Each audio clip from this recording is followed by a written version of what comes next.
Le discours du président, contrairement à ce qu'on prend dans les systèmes primitifs et analphabètes, le discours d'un président n'est pas une source de droit. Il ne peut pas être créateur de droit dans la mesure où il est une orientation pour ses collaborateurs dans la mise en œuvre de la politique gouvernementale. Donc, je le souligne, parce que dans les systèmes juridiques modernes, on a à peu près 5 sources traditionnelles du droit et de la légalité.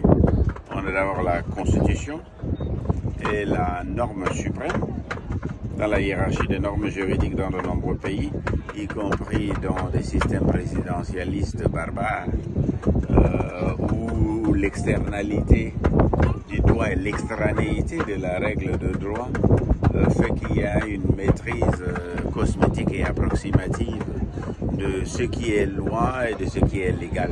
Mais aucun magistrat ne saurait accepter qu'un individu ayant massacré le code de procédure pénale et le droit pénal violé, pillé, tué, vienne devant la juridiction et dire au magistrat, écoutez, j'ai agi sur la foi du président. Même dans l'armée où l'obéissance est quasi,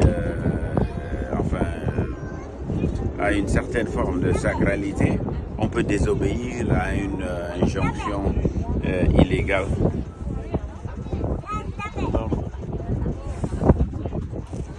Donc, la Constitution encadre l'organisation de l'État et garantit les droits et les libertés fondamentales.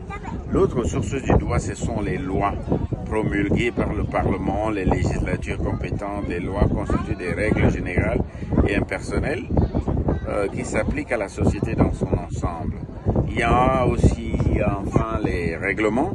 Ce sont des actes pris par le pouvoir exécutif, comme les décrets, les arrêtés. Pour préciser l'application des lois, ils sont inférieurs aux lois dans la hiérarchie des normes. Donc lorsqu'on parle des hautes instructions, on parle en fait de fariboles et de choses qui n'ont aucune consistance en matière légale, ne peuvent pas être utilisées devant un tribunal. Tout au moins, c'est une orientation pour les membres du gouvernement. Il y a bien sûr dans la grande tradition juridique anglo-saxonne ce qu'on appelle la jurisprudence. Il s'agit de décisions rendues par les tribunaux qui peuvent établir des principes de droit, notamment dans les systèmes juridiques de common law où elles ont une importance particulière. Maintenant, bien entendu, on a toujours les conventions internationales et traités.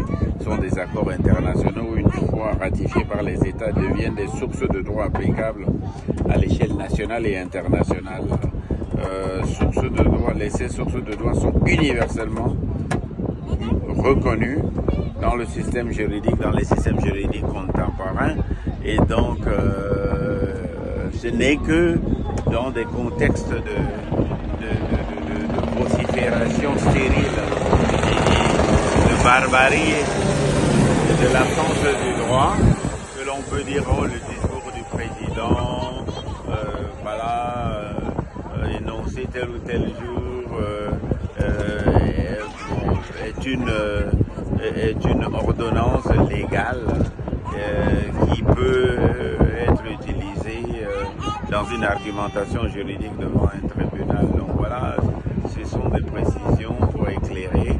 C'est vrai que l'État moderne est arrivé en Afrique comme une espèce d'apposition brutale, une greffe qui a du mal à s'ancrer et donc les gens ne comprennent pas souvent. Mais encore une fois, le discours du président n'est pas une source de droit. C'est une orientation pour ses collaborateurs et les membres du gouvernement. On a les éléments